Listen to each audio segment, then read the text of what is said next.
Podcastnya Sunday Market.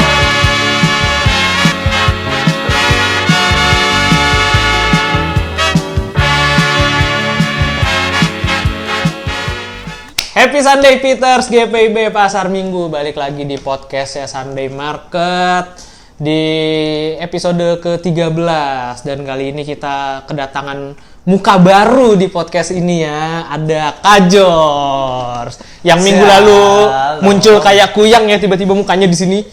Nih ya. nanti ada lagi nih mukanya nanti di sini. Iya, nanti ada. Jadi dua dong saya. Nggak apa-apa. Gitu. Oke. Oke. Shalom Peters. Coba Peters. Peters gitu. Peter Mas Paitela. Beda. Oh, sorry anak PT. Rasis nih. Sorry. Kok rasis? Nggak rasis. Oke, Kajors nih selama 3 bulan ini kita nggak pernah ketemu sama Kajors ya kan. Mungkin ada yang pengen tahu kabarnya Kajors apa kabar? Ya, saya baru pulang dari London ya. Gimana ceritanya lagi lockdown? Pulang dari London. Biasa. Hey bro. Biasa saya nggak dapat penerbangan gitu. Makanya baru ketemu lagi sama kalian. Gitu. Oke, kita skip aja pertanyaannya cuman apa kabar? Oh, apa kabar? Ya. Kirain Ya, ngapain aja tuh tadi, penontonnya ngapain jadi aja di rame sana kan ke gitu. distract. Oke. Apa kabar ya? Baik, puji Tuhannya baik. Puji Tuhan ya, baik. Terus juga Kapan nggak baiknya? Jangan dong. Kalau bisa jangan lah. Ya siapa tahu ada Iya. kerinduan untuk tidak baik-baik saja. Iya, tidak baik, kangen gitu sama bukan sama kalian ya. Iya. Ya, oke. Oke. Terus selama 3 bulan ini ngapain aja Kajors? Ya 3 bulan ini saya banyak kegiatan ya. Tidur, Selain tidur, rebahan. ya pasti tidur lah, semua orang juga tidur. Oh ya benar. Selain tidur saya makan juga kan. Terus ya saya kerja juga, terus kuliah gitu. Oh, masih Sibukan. kerja? Masih kerja kebetulan. Kerjanya sih. di mana kalau boleh tahu? Di dekat rumah saya.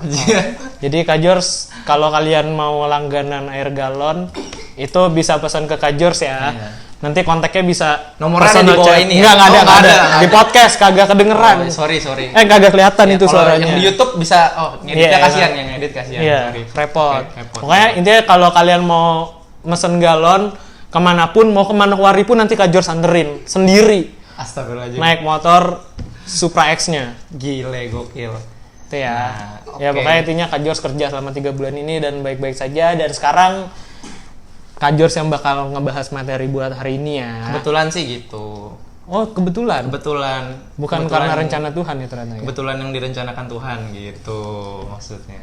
Oke. Udah bosen nih denger podcast ya, kalau kayak gini mau diganti aja nggak sih pembicaranya? Enggak ya? Nggak boleh. Please, baru nampak saya Oh, nih. iya, oke. Kangen juga. Oke. di kamera. Iya, Oke, Kajors. Kita nih minggu ini kalau minggu lalu kita ngebahas dari perjanjian lama. Perjanjian baru, sorry. baru. Nah, sekarang kita mundur lagi ke perjanjian lama. Kita mundur awal-awal kayaknya. Iya, sih. kita ke kejadian ya. Kejadian. Nah, Kejadian apa nih yang Nah. mereka tampilkan? Pokoknya clue-nya adalah tentang Yegar Sahaduta. Waduh, ada yang tahu nggak tuh adik-adik? Coba Nah, ini diingat-ingat kita dulu. juga baru denger nih Yegar Sahaduta, karena kalau aku sendiri taunya Lala Huta ya. Lala Huta. Ya, Penyanyi dong, Kak. lalu tunggu apa lagi? Ya, elah, jangan nanti rusak kupingnya. Oke.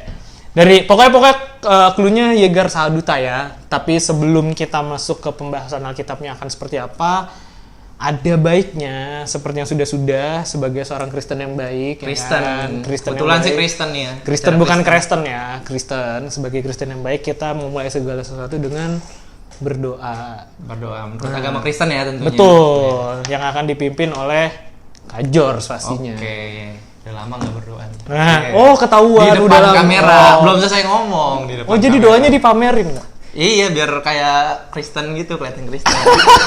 Nggak boleh. Ini nggak boleh ditiru. boleh Ini ditiru ya, nggak boleh adik-adik. ditiru. Ini cuma bercandaan ya. Ini Oke. cuma bercandaan meskipun aslinya Kajors kayak gitu. Oke, lanjut. Nggak, ya. Ayo adik-adik, mari kita berdoa. Allah Bapa yang bertata dalam kerajaan surga, terima kasih Allah Bapa namun kami di sini, terima kasih atas waktu yang boleh kami gunakan ya Tuhan. untuk bersama-sama mendengarkan firman-Mu ya Tuhan, untuk sama-sama belajar ya Tuhan satu sama lain ya Tuhan. Kami boleh mengucap syukur ya Tuhan pada hari Minggu ini ya Tuhan. Kami masih boleh mendengarkan firman-Mu ya Tuhan. Biarkanlah setiap apapun yang boleh kami sampaikan ya Tuhan, itu adalah isi hati-Mu ya Tuhan.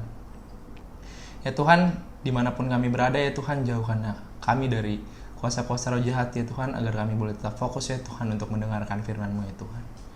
Ya Tuhan, inilah kami ya Tuhan dengan segala kekurangan kami ya Tuhan. Tuhan yang melengkapi kami ya Tuhan, agar kami tetap fokus hanya pada Engkau. Dalam nama Tuhan Yesus Kristus, Juru Selamat kami yang hidup. Haleluya, amin. Amin. Amin. Oke, materinya dari mana nih Kak George? Materinya itu dari Kejadian pastinya tadi. Oke, Kejadian. Kejadian itu sebelum Wahyu ya. Sebelum Wahyu kebetulan sih. Ya. Kebetulan banget tuh. Kebetulan banget. Ya, kejadiannya itu di Kejadian 31. Oke, Kejadian 31. Teman-teman siapin Alkitabnya juga ya. Bawa Alkitab nih. Kita pakai bawa Alkitab nih. Alkitab. Ya, ini namanya Alkitab ya. Meskipun Iya. ini udah hilang tulisannya. Iya sih. Tapi ini Alkitab. Oke, Kejadian 31 ayat. Ayatnya yang ke-43 sampai 50. Oke. Perikopnya apa, Kak? Apanya nih judul perikopnya? Iya, judul perikopnya apa, Kak? Perjanjian antara Yakub dan Laban. Kalau beda perikop berarti salah tempat ya adik-adik. Iya, itu seperti Kak George dulu ya. Waduh. Blunder ya. Blunder. Membongkar aibnya sendiri. Oke, ayo fokus. Kita udah mau masuk Kita firman. kayaknya nih asiknya aku sama Kak Ito saut-sautan kali ya. Oke, boleh. Saut-sautan baca Alkitabnya, jangan saut-sautan yang lain. Woi, gitu. Iya, jangan gitu lah. Nah, Oke. Kak George mau baca yang ayat Aku ganjil ayat apa yang genap? ganjil Ganjil. aja deh. Oke. Ayat yang genap. Oke, Oke. boleh. Oke. Siap. 1, 2, 3. Lalu Laban menjawab Yakub, perempuan-perempuan ini anakku dan anak-anak laki-laki. Anak lelaki ini cucuku dan ternak ini ternakku. Bahkan segala yang kulihat di sini adalah milikku. Jadi apakah yang dapat kuperbuat sekarang kepada anak-anakku ini atau kepada anak-anak yang dilahirkan mereka? Maka sekarang marilah kita mengikat perjanjian aku dan engkau, supaya itu menjadi kesaksian antara aku dan engkau. Kemudian Yakub mengambil sebuah batu dan didirikannya menjadi tugu. Selanjutnya berkatalah Yakub kepada sanak saudaranya, kumpulkanlah batu. Maka mereka mengambil batu dan membuat timbunan, lalu makanlah mereka di sana di dekat timbunan itu. Laban menamai timbunan batu itu Yegar Sahaduta. Tetapi Yakub menamainya Galet. Lalu kata Laban, timbunan batu inilah pada hari ini menjadi kesaksian antara aku dan engkau. Itulah sebabnya timbunan itu dinamainya Galet. Dan juga Mispah. Sebab katanya Tuhan kiranya berjaga-jaga antara aku dan engkau apabila kita berjauhan. Jika engkau mengaibkan anak-anakku, dan jika engkau mengambil istri lain di samping anak-anakku itu, ingatlah walaupun tidak ada orang dekat kita, Allah juga yang menjadi saksi antara aku dan engkau. Demikianlah firman Tuhan. Oke Kak George. Jadi tadi udah kejawab ya, Yegar Sahaduta itu apa. Jadi Yegar Sahaduta itu adalah nama salah satu perjanjian antara si Laban dan Yakub ya. Iya. Ini si Laban maksudnya si Laban ya, bukan si Laban marga Batak ya. Si Laban. Ya, bukan Yakub si Laban, bukan. Mungkin ada kaitannya. Jangan. Enggak, ayo. Oke. Nah, ini ada perjanjian antara Yakub dan Laban. Tapi kalau misalnya kita mau tarik mundur ke belakang, apa yang terjadi antara Yakub dan Laban sih Kak George? Mungkin kita harus tahu Yakub ini siapa dulu sih. Oke. Kita kenal dulu Yakub siapa, baru Oke. kita sambungin sama Laban itu siapa. Baik. Nah, kalau kita tarik mundur dari si Yakub ini siapa, mungkin kita lihat dari ayah dan ibunya. Ayah ibunya Yakub itu adalah Ishak dan Ribka gitu. Nah, Oke, ini Ishak anak Abraham ya. Iya benar, Ishak anak Abraham. Nah, dan Ribka, mereka itu menikahlah, terus mempunyai 2 orang anak gitu. Anak pertamanya itu Esau, terus anak keduanya ini Yakub gitu. Oke, berarti ya pasti semua udah pada tahu Pernah Yakub dengar siapa pasti, ya, apalagi Yakub. kisah Esau dan Yakub yang cukup Iya. terkenal ya. Oke, lalu. Lalu lanjut lagi, kenapa dia bisa ketemu Laban itu ceritanya ketika si Ishak udah tua itu biasanya di tradisi orang Israel itu ketika orang tuanya sudah tua, dia harus menurunkan suatu wejangan, ibaratnya itu berkat. Ya. Ibaratnya berkat buat anaknya gitu. Dan biasanya yang dua anak laki-laki kan, anak-anaknya itu biasanya diberikan berkatnya itu tergantung dari yang tua dulu baru yang muda. Jadi ibaratnya dua-duanya dapat berkat. Cuman dilihat dari yang tua dulu baru yang muda, ibaratnya dari yang lebih tua gitu baru yang ke muda. Oke, gitu. berarti intinya berkat itu akan turun sesuai dengan urutan silsilahnya. Karena kebetulan berarti harusnya berkat itu kan kalau misalnya dicerita Esau dan Yakub, harusnya yang dapat berkat itu yang duluan adalah Esau. Baru Yakub. Yeah. Nah, cuman karena waktu itu si Yakub tidak menginginkan hal itu, akhirnya terjadilah tragedi sup kacang merah ya. Sup kacang merah, orang Iya buta kan? ditipu tuh. Nah. Itu nggak baik tuh. Ishak tidak buta. Cuman penglihatannya kabur, benar. Udah nggak buta dong. Iya, nggak buta. Udah mulai sebar kabur. hoax, Aduh, bahaya. ampun. Oke, pokoknya kabur, penglihatannya udah berkurang. Akhirnya kan singkat cerita, pokoknya waktu itu cara menipunya Yakub adalah dia intinya ketika disentuh tuh Pakai biar terasa bulu ya. Iya, karena kan Bulu waktu itu si Esau mungkin Buluan. berbulu, jangan buluan. Berbulu Iya, pasti ya. orang berbulu sih. Dia berbulu, makanya ditipunya karena si Ishak tidak bisa melihat dengan jelas, otomatis dia mengandalkan indera perasanya. Betul. Ya kan, akhirnya pas dipegang, oh ya udah Yakub itu dianggap sebagai Esau, akhirnya diberkati duluan lah si Yakub. Si Yakub diberkati. Dan kalau udah diberkatin itu nggak bisa ditarik lagi gitu ibaratnya. Oke. Terus akhirnya kegep ya. Kegep sama si Esau. Akhirnya si Esau marah, Dikejar lah, pengen dibunuh. tapi akhirnya si Yakub kabur nih, melarikan diri. Melarikan dirinya kemana Kak Jul? Melarikan dirinya kemana? Nah, baru kita masuk. Yakub ini melarikan diri ke tempat pamannya, Oke. saudaranya Ribka gitu. Nah, pamannya ini namanya itu Laban. Nah, Oke. gimana cerita lanjutnya? Jadi Yakub lari ke tempat pamannya itu untuk lari dari kejaran si Esau karena ingin membunuhnya. Lalu setelah beberapa bulan dia tinggal, dia jatuh hati kepada anak perempuan dari si Laban yang bernama Rahel gitu. Rahel ya, bukan Rachel.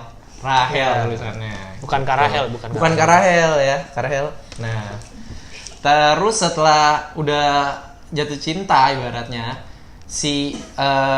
ngomonglah si Yakub ini ke Laban. Dia bilang, berikanlah aku anakmu gitu ibaratnya. Terus setelah dia udah ngomong gitu, disuruhlah bekerja sama si Laban. Laban ini adalah peternak ibaratnya, peternak domba, kambing, kerbau gitu. Terus selanjutnya itu udah selesai dia bekerja, dia disuruh bekerja 7 tahun untuk nebus si Rahel. Jadi syaratnya syarat untuk mendapatkan Rahel, si Yakub harus kerja selama 7 tahun sama Laban. Oke, terus apa yang terjadi setelah 7 tahun? Itu 7 tahun selesai beratnya, dia si Laban itu merasa, ih kok rasanya bentar banget ya. Mungkin karena si Laban ini pun menikmati karena si hasil kerjanya si Yakub ini bagus gitu ibaratnya. Jadi nggak main-main si Yakub ini bekerja untuk mendapatkan Rahel. Nah, ketika 7 tahun udah berlalu, tiba-tiba dikumpulin dong sama Laban, orang-orang yang ada di situ untuk mengadakan pesta pernikahan. Ketika malam pertama tiba, si Laban ini udah punya akal-akal bulus ibaratnya, pengen ngibulin akal bulus. Pengen nipu si Yakub. Tapi emang di sana juga ada sebuah tradisi juga gitu. Ketika anak, dia menggunakan tradisi itu untuk menipu Yakub. Ketika anak ibaratnya kan kakaknya si Rahel ini namanya itu Lea. Jadi ada kakak perempuannya si Rahel itu namanya Lea. Nah, ketika adiknya mau dinikahin harus kakaknya terlebih dahulu, nggak boleh ngelangkahin. Pokoknya intinya nggak boleh ngelangkahin kalau dia ada sekarang. Gitu. Terus diberikanlah pada malam pertama itu Lea, bukan Rahel, ditipu lah.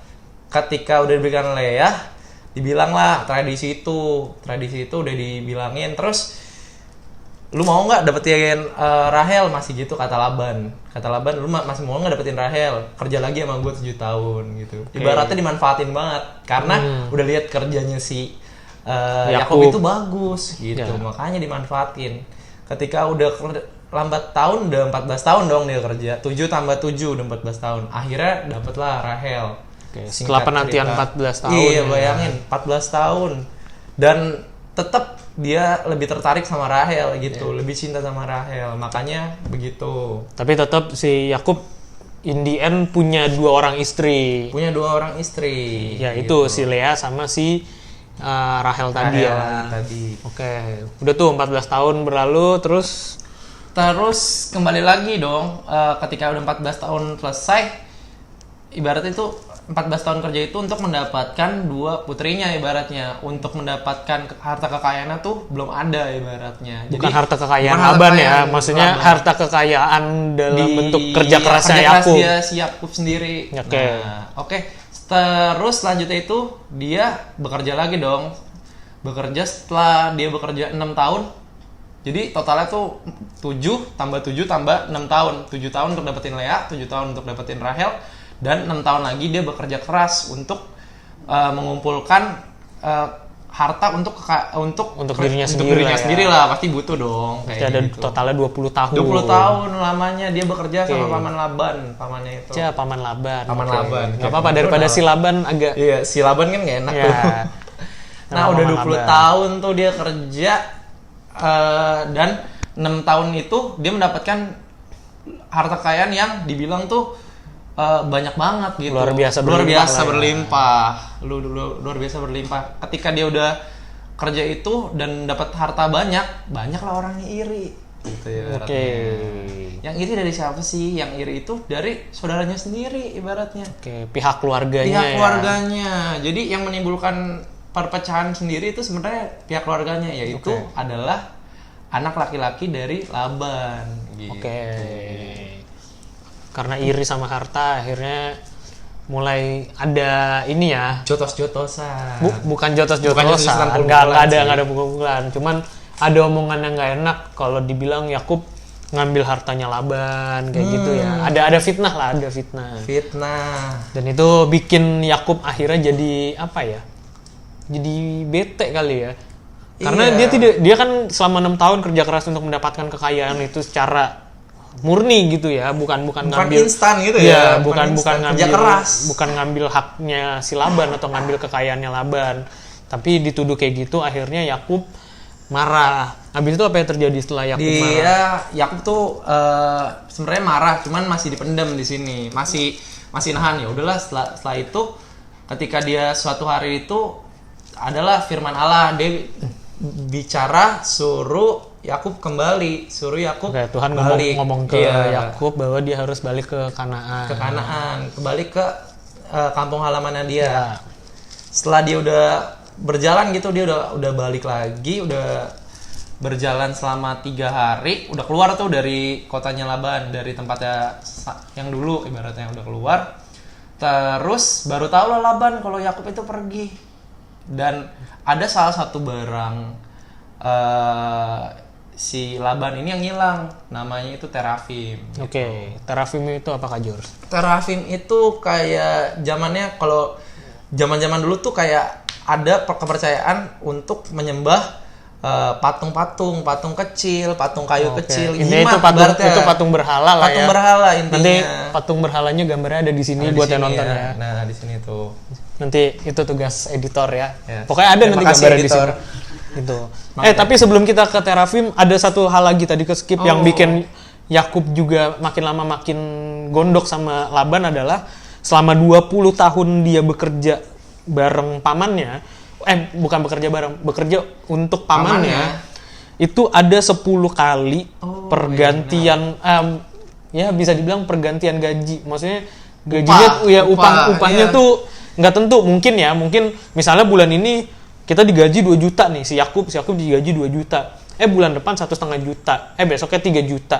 Besoknya turun lagi. Itu kan kayak nggak fair. Iya, nggak fair dong. Harusnya gitu. Tetap dong, ya kan, apapun harusnya yang flat terjadi, kayak gitu. Ya udah pokoknya intinya itu jadi salah satu hal yang memicu Yakub juga untuk pergi meninggalkan itu. Selain ya omongan Tuhannya, ya Tuhan nyuruh, tapi itu juga ungkapan hatinya Yakub juga yang udah kesel banget kali ya, karena pas ibaratnya gitu. Ya, timingnya Tuhan, pas, gitu. timingnya Tuhan pas. juga lagi pas udah gondok banget, terus Tuhan bilang ya udah balik ke tanah Kanaan. Wah, pas nih timingnya.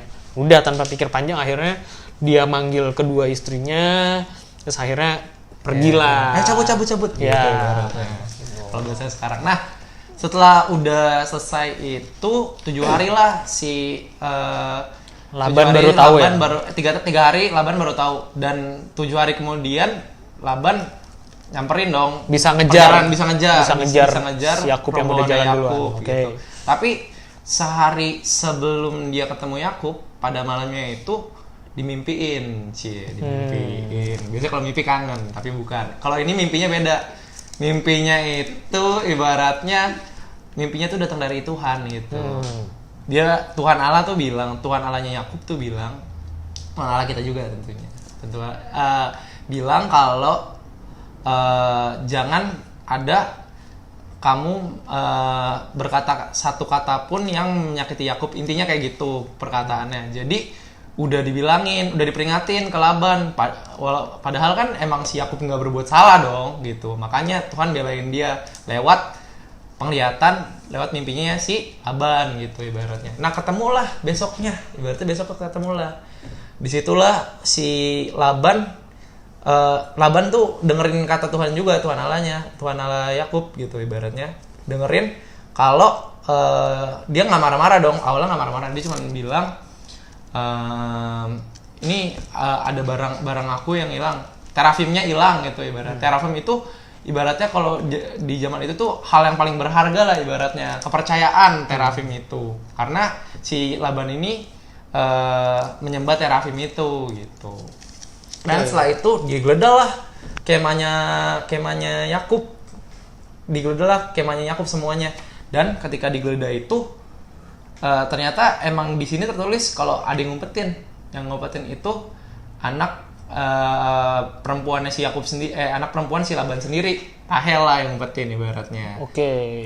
Alasannya sih sini nggak tertulis juga kenapa diumpetin gitu. Cuman kita nggak bisa menerka-nerka alasannya apa. Pokoknya diumpetin kayak gitu. Dan setelah dicari-cari nggak ketemu lah si terafim itu, nggak ditemukan. Setelah itu barulah sebelum masuk ke pembacaan ini, barulah ibaratnya unek-uneknya keluar. Disitulah terjadi perdebatan gitu ibaratnya. Ibaratnya Yakub ngomong ngeluarin unek-uneknya gitu. Laban juga demikian. Nah, disitulah akhirnya tanpa disadari si Laban pun sadar, waduh perbuatan gue salah nih, aku salah nih. Karena semua yang diomongin Yakub itu bener ya. Gitu. Tentang semua yang Yakub bilangin tentang Laban itu semuanya bener. Gak mencurangi juga. Karena di sini posisinya memang Yakub sebagai korban.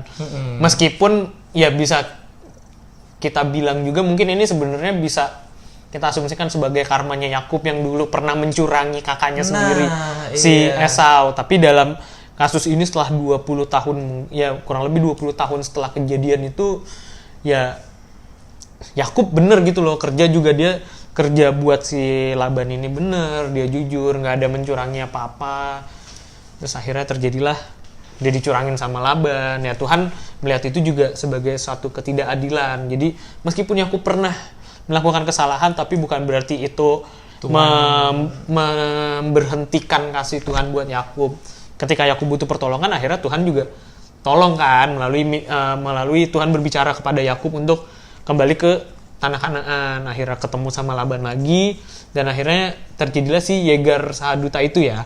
Yegar Sahaduta itu perjanjian antara Yakub dan Laban. Ya kan, perjanjian damai lah ya, bisa dibilang kayak Perjanjian gitu. damai, perjanjian untuk saling menghargai ibaratnya gitu. Oke. Terus apa lagi Kak George? Nah, ada 3 sebutan. Ada yang sebut Yegar Sahaduta.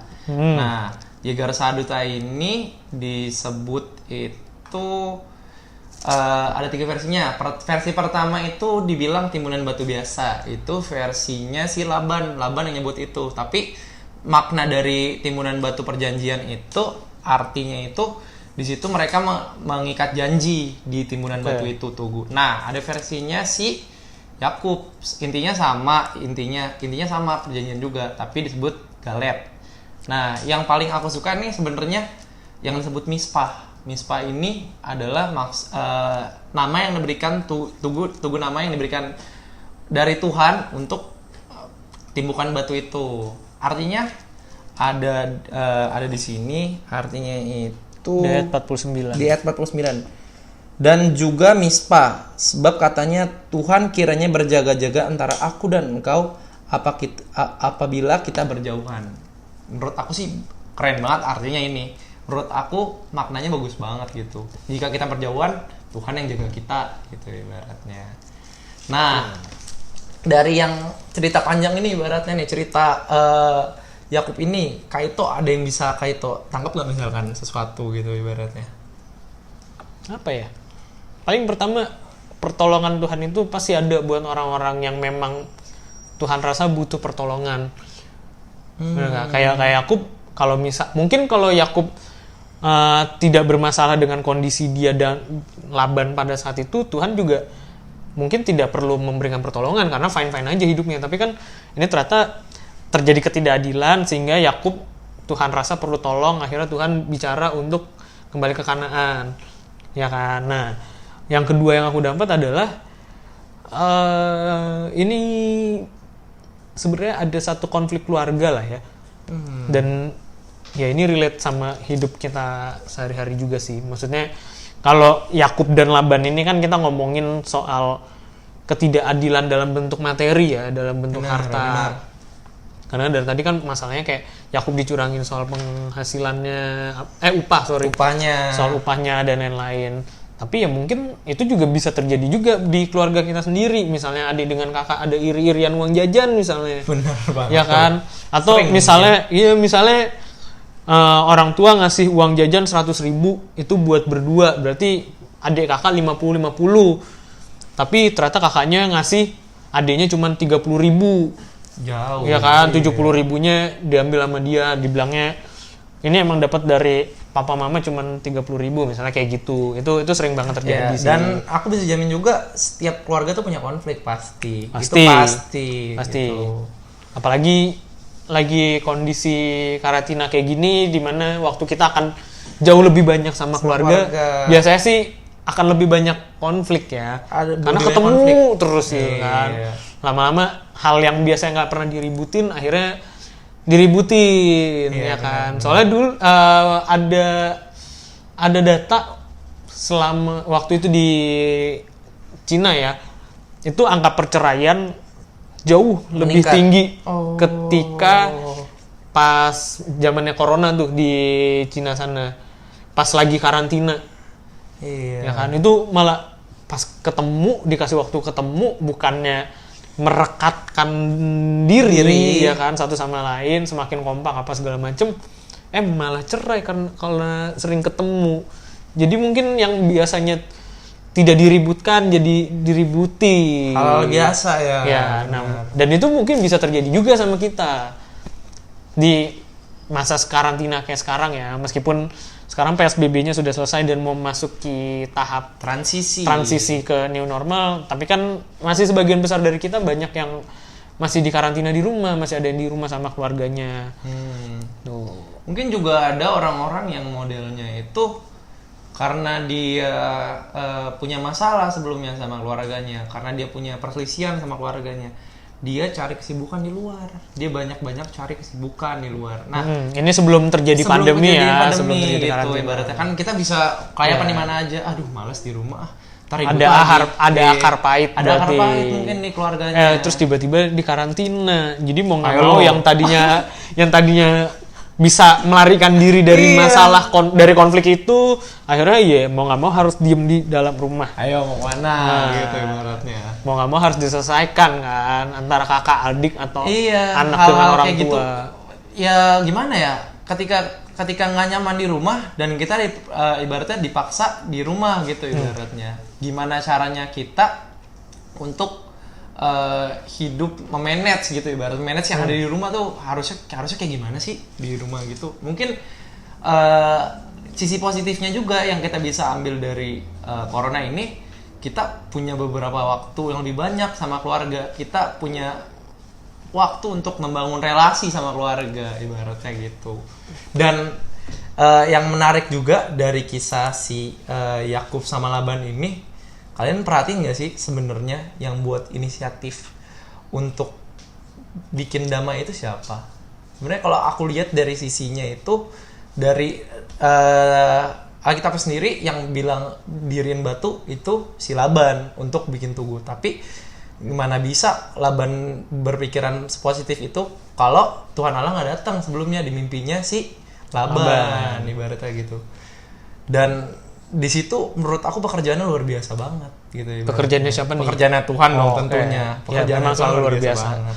Jadi intinya ya Garsa Duta atau si Galet atau Mispa itu sebenarnya adalah pekerjaan Tuhan, cuman Tuhan tidak secara langsung tiba-tiba turun Tuhan yang nyusun batu itu tidak, tapi melalui penglihatan atau melalui mimpi kepada Laban, melalui Yakub juga mungkin secara tidak langsung ya bentuk kan? pertolongan Tuhan gitu Ya, bentuk pertolongan Tuhan. Tapi ya itu mungkin kadang-kadang kita kurang peka ya Kak. Betul. Bisa jadi gitu. Kurang peka sama pertolongan Tuhan. Benar. Kadang ya kita ngomong balik lagi ke konflik soal keluarga tadi.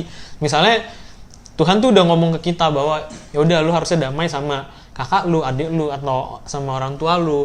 Tapi kitanya bukan nggak peka, malah ya mungkin ada yang tidak peka, tapi ada juga yang nggak mau. Ada yang nggak mau kayak akar pahit sih banget gitu. Padahal ya minggu lalu kita udah bahas soal Roh Kudus juga kan, Iya. bahwa Roh Kudus menuntun apa segala macam. Selama 2 minggu tuh kita ngomongin tentang Roh Kudus. Roh di kita tuh udah ngomong, udah maafin, ayo baikan, ayo coba lu ngomong, Ayo ngalah. selesaikan, gitu, ayo ngalah. Tapi malah makin di rumah makin kekeh gitu kan, makin udah kalau emang gue nggak bisa di luar rumah, gue kunci kamar, gue nonton Netflix misalnya kayak gitu. Akhirnya tidak selesai juga masalahnya. Cuma mungkin di sini kita juga bisa diingatkan bahwa ya Tuhan maunya sebenarnya apapun konfliknya, dengan siapapun kita punya konflik, cobalah diselesaikan. Jangan itu jadi masalah yang berlarut. Malah dengan adanya karantina ini, kalau misalnya memang di antara kalian ada yang punya masalah dengan keluarga, antara adik, kakak, atau dengan orang tua, mungkin ini waktu yang tepat untuk menyelesaikan semuanya. Toh mumpung masih punya banyak waktu. Nah kalau misalnya udah beraktivitas normal, apakah kita punya kesempatan yang sama untuk duduk diam dan bareng-bareng gitu kan? Itu juga agak susah kan sebenarnya. Yang mau tangkap sih mungkin ketika Tuhan tolong tuh Tuhan menyediakan opsinya. Tapi kamu boleh memilih. Kamu punya pilihan. Bisa jadi kalau si Yakub sama Laban ini, walaupun Tuhan udah kasih opsi, bisa jadi dong tetap ribut. Bisa jadi kan. Nggak mau dengerin kata Tuhan, misalnya Laban, wah gue rebut semua harta lu kayak gitu. Kayak Bisa kemarin aja si Laban pas dimimpiin kan dibilang jangan ngomongin sesuatu yang menyakitkan hatinya Yakub. Tapi ya Laban juga punya kebebasan. Iya, punya kebebasan untuk kenapa gue harus dengerin Tuhan. Tuhan siapa juga ibaratnya gitu kan. Gue bisa aja tiba-tiba datang maki-maki Yakub atau gue langsung bunuh Yakub, ya bisa aja. Tapi itu tidak terjadi karena mungkin jauh di dalam hatinya Laban juga sebenarnya dia juga pengen berdamai. Iya dong. Karena gimana ya? Ketika kamu berdamai itu tenang gitu, maksudnya hati kamu tuh longgar dengan ada perjanjian ini. Ketika kamu buat perjanjian ini, itu kamu buat komitmen ini, hati kamu tuh jadi lebih damai, hidup kamu lebih tenang. Ya karena hidup tanpa konflik itu juga pasti akan otomatis lebih damai lah. Hidup ya mana ada sih orang yang bisa hidup tenang dengan adanya konflik. Ya coba aja hidup di tengah-tengah negara yang lagi konflik kan, misalnya tuh kayak Takut. di Timur Tengah sana, apakah tenang? Pasti hidupnya tuh selalu deg-degan. Ketemu dia sedikit takut Iya. gitu ibaratnya. Di rumah pun juga mungkin bukan situasinya dalam situasi perang. Kalau ketemu orang yang kita lagi bete, misalnya kita bete sama adik kita, yang gak tenang kan, pulang ke rumah bukannya happy, bukannya tenang, malah jadi kayak dia lagi. Akhirnya jadi ngeluh ya kan, kayak ke mamanya juga gitu misalnya, atau ke papanya ada konflik, ya hilah gue ketemu bokap nyokap lagi, males banget, ntar gue pasti ya, jadi nggak enak suasananya. Dan ketika yang paling penting itu sebenarnya ketika kamu keluar dari rumah, ketika kamu ibaratnya udah selesai nih masalahnya di rumah, ketika tadinya kamu punya masalah, kamu kabur dari rumah cari kesibukan. Ketika kamu udah balik, udah nyelesain masalah kamu di masalah pandemi, di masa pandemi ini misalkan, besok ketika kamu keluar lagi kelihatan deh perubahan kamu. Kakak bisa jamin kamu pasti ngerasain sesuatu yang beda banget di diri kamu. Teman-teman kamu juga pasti akan ngerasain, ih, ini kenapa nih, ini orang kok jadi banyak senyum sendiri gitu. Ada perubahan secara fisik ya, maksudnya bukan fisik tambah gemuk apa gimana, bukan. Enggak lah. Tapi maksudnya dari auranya terpancar, selalu happy, selalu fun ibaratnya gitu. Dan satu lagi yang kakak pengen sampein, jangan takut untuk memulai. Gitu. Betul. Jangan takut untuk ngalah ibaratnya. Ya. Jangan takut untuk minta maaf duluan gitu. Betul. Kalian gengsi kamu gitu. Ya. Berarti mungkin yang bisa kita ambil dari materi minggu ini adalah yang namanya konflik itu pasti dan wajar terjadi, ya kan? Pertolongan Tuhan pun juga pasti dan akan terjadi. Nah, permasalahannya ketika kita menghadapi konflik, kita mau jadi orang yang seperti apa? Kalau kita bilang ketika kita menghadapi konflik kita pengen jadi orang yang ditolong Tuhan, diri kita sudah menyiapkan secara benar belum untuk menjadi orang yang atau menjadi sosok yang ditolong Tuhan? Karena ya kalau misalnya kitanya aja keselan, kita nggak mau, hati kita tidak kita siapkan untuk menerima pertolongan Tuhan, ya gimana Tuhan mau nolong? Benar. Kayak Yakub, kenapa akhirnya Yakub bisa ditolong? Karena dia juga sudah menyiapkan dirinya, dia juga mau denger-dengeran sama Tuhan. apa yang Tuhan bilang. Tuhan suruh ke Kanaan, ya dia pergi ke Kanaan. Nah sekarang kita bilang kita pengen ditolong sama Tuhan nih. Tuhan bilang kasihilah sesamamu manusia. Tapi kita nggak mau mengasihi, gimana Tuhan mau nolongnya? Bener nggak? Kayak misalnya rumah kita kebakaran nih. Rumah kita kebakaran. Ada pemadam kebakaran. Terus pemadam kebakarannya bilang, Mas, coba api yang di situ diguyur pakai ember. Kitanya nggak mau. Gimana apinya bisa padam gitu loh. Gimana si pemadam ini mau nolongin gitu kan? Kalau misalnya kitanya aja nggak mau, ya itu. Ketika kita mau ditolong Tuhan, ya kita pastikan juga diri kita sudah siap untuk ditolong Tuhan, baik dari secara pikiran, dari secara hati, sehingga ketika kita sudah memberikan ruang untuk Tuhan bekerja, ya Tuhan akan bekerja dengan mudah kok, dan kita tinggal nurut aja Tuhan maunya seperti apa. Buka hati keras kamu gitu. Iya. Ya. Wow, hati keras kamu aja ya. Biarkan Tuhan yang ngendalin kamu. Betul. Nah, sekarang gimana caranya kita tahu bahwa itu pertolongan dari Tuhan? Bagaimana kita tahu Tuhan berbicara sama kita? Ya balik lagi ke yang minggu-minggu sebelumnya kita sudah sering bahas, bangun relasi pribadi dengan Tuhan dengan cara apa? Baca Alkitab, dengan berdoa, ya kan? Dan lakukan. Jangan cuman baca, jangan cuman denger, jangan cuman minta sama Tuhan, tapi juga lakukan. Yakub kalau misalnya tidak pergi ke tanah Kanaan, apakah perjanjian damai itu akan terjadi? Ya tidak terjadi, karena dia tidak melakukan. Hati dia akan lebih tenang. Iya, gitu. nggak akan tenang. Ikutin maunya Tuhan. Betul. Gitu. Nah, setelah Tuhan tolong di tengah-tengah konflik yang sedang dialami, mungkin ini secara lingkup kecilnya keluarga, tapi mungkin ada teman-teman yang punya masalah dengan orang-orang di luar sana, konflik dengan orang-orang di luar sana. Ya ini juga masih tetap sama ketika kalian punya kerinduan akan pertolongan Tuhan untuk memulihkan konflik yang terjadi di antara kalian, entah itu di keluarga atau di luar sana dengan orang-orang lain, ya berusaha merendahkan diri kalian. Ya, itu tadi Kak George sudah bilang, ya ngalah aja. Kalau memang kalian punya kerinduan untuk konflik ini cepat selesai, ya salah satu harus ada yang ngalah kan. bisa jadi orang yang konflik sama kamu itu sebenarnya pengen, cuman dia nggak berani mulai. Nah. Ketika gitu, iya gue juga sebenarnya minta maaf juga gitu Iya, tapi nggak enak. Nggak apa enak, segala dia nggak macam. berani malu gitu ibaratnya gengsi. Turunin Harus gengsi memulai kamu. duluan berarti. Iya. Kita salah satu dari kita harus ada yang memulai duluan dan nggak ada salahnya juga kok. Mengalah itu bukan berarti jadi pecundang kan. Kalau untuk satu relasi yang lebih baik kenapa enggak? Ya kan? Terus ya itu setelah kalian sudah berdamai ya kan, sudah boleh saling mengasihi satu dengan yang lain, mungkin nggak perlu sampai kayak Yakub dan Laban yang kalian bangun tumpukan batu atau bikin tugu gitu, tugu perjanjian kajors gitu, nggak gitu, nggak perlu sampai kayak gitu, tapi at least kalian melakukan apa yang sudah disebutkan tadi di ayat 49. Sebab katanya Tuhan kiranya berjaga-jaga antara aku dan engkau apabila kita berjauhan. Jadi ketika kalian sudah berdamai, yakinlah bahwa apapun yang kalian lakukan, apapun yang orang tua kalian lakukan, adik kalian lakukan, kakak kalian, teman kalian, atau siapapun yang di luar sana lakukan, Tuhan berada di tengah-tengah perdamaian kalian itu. Gencatan senjatanya Tuhan itu ada kan. di Iya.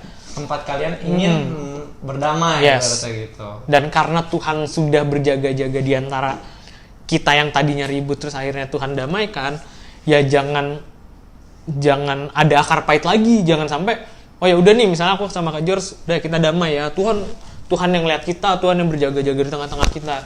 Tapi begitu 10 menit kita udah pisah, dalam hati Tapi gue masih nggak iya, terima. ada omongan enggak, jangan kayak gitu. Ketika kita ngomong damai berarti kita sudah melepaskan pengampunan, kita juga tidak memiliki akar pahit lagi. Jadi benar-benar masalah itu clear. Nggak ada diungkit-ungkit lagi untuk kedepannya. Iya. Dan ini bukan pekerjaan yang gampang sih. Kakak sendiri pun dan Kak itu aku yakin masih punya ibaratnya akar-akar pahit kayak gini. Cuman kita belajar sama-sama gitu. Ya. Kita kalau kakak sendiri gak bakal mampu. Tapi kalau sama Tuhan pasti mampu. Gitu. Yes. Ada lagi Kak George sebelum kita tutup? Udah sih, cukup. Oke. Berarti pokoknya intinya itu ketika kalian menghadapi konflik, ya jangan lupakan Tuhan juga di tengah-tengah konflik kalian. Minta tuntunan sama Tuhan. Gimana caranya untuk menyelesaikan konflik itu, entah itu di keluarga ataupun di luar. Karena ketika kalian sudah meminta pertolongan Tuhan, Tuhan pasti akan bantu. Tinggal kitanya yang harus peka sama jawaban Tuhan. Tuhan maunya apa. Kayak gitu. Oke. Kalau gitu kita tutup podcastnya. Kak George boleh tutup dalam doa. Oke. Adik-adik, teman-teman, mari kita bersatu di dalam doa. Ya Allah Bapa yang bertata dalam kerajaan surga, terima kasih ya Tuhan atas waktu yang boleh kami gunakan ya Tuhan untuk mendengar isi hati-Mu ya Tuhan. Biarkanlah setiap kami ya Tuhan peka ya Tuhan terhadap suara-Mu ya Tuhan. Biarkanlah setiap kami ya Tuhan boleh berdamai ya Tuhan. Biarkanlah hati kami boleh berkomitmen ya Tuhan untuk membangun mispa-mispa ya Tuhan. Agar Engkau selalu ada di antara kami ya Tuhan. Di antara tengah-tengah konflik kami ya Tuhan. Mampukanlah kami ya Tuhan untuk mengampuni ya Tuhan. Mampukanlah kami ya Tuhan untuk saling memaafkan ya Tuhan satu sama lain ya Tuhan. Tuhan biarlah kami mengikuti teladan Kristus ya Tuhan. Yang mau merendahkan dirinya ya Tuhan di kayu salib ya Tuhan. Ya Tuhan, tuntun sertai hidup kami ya Tuhan. Ampunilah segala kesalahan dan dosa kami ya Tuhan jika kami menyakiti sesama kami ya Tuhan. Ya Tuhan, biarkanlah hari ini ya Tuhan kami berkomitmen ya Tuhan untuk saling membangun relasi satu sama lain ya Tuhan. Ya Tuhan, inilah kami dengan segala kekurangan kami ya Tuhan. Tuhan yang melengkapi kami satu persatu ya Tuhan. Ya Tuhan, hamba-Mu telah berhenti berbicara ya Tuhan, tapi biarkanlah Roh Kudus selalu mengingatkan adik-adik dan kakak-kakak lain kami ya Tuhan, agar tetap fokus ya Tuhan hanya kepada Engkau. Terima kasih Tuhan. Haleluya. Amin. Oke, amin. Amin. Sebelum kita tutup, seperti biasa pengumumannya masih akan ada kuis lagi ya minggu ini ya, masih. Jadi setelah nonton podcast ini atau dengerin podcast ini akan ada kuis dan diharapkan teman-teman semua berpartisipasi dalam kuisnya. Enggak. Ya kali kagak. Iya, hadiahnya bagus beneran dah. Bener dah. Kagak bohong. Bener Itu. dah. Itu yang pertama. Terus yang kedua, karena kita masih belum tahu kapan akan beraktivitas dalam ibadah fisik lagi ya, kita nggak tahu kapan, masih belum ada info lebih lanjut.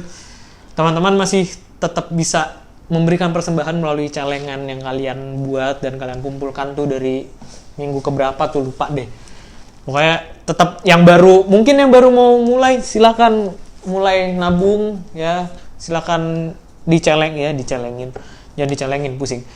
Pokoknya bikin celengan kalian itu nanti itu akan dikumpulkan pas kita sudah beribadah secara normal. Tiba-tiba kantongnya penuh aja. Ya.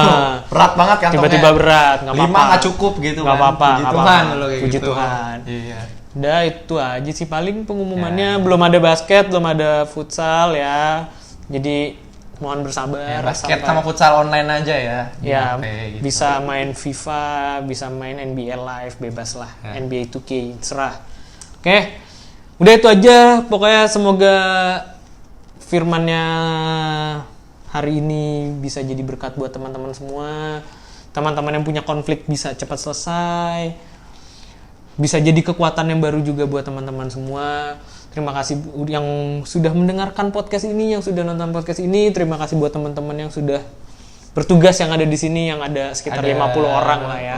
Puji Tuhan. Puji Tuhan. Pelayan PT ntar kalian masuk-masuk udah banyak banget. Ya, gitu. pokoknya udah banyak banget Iya. lah ya.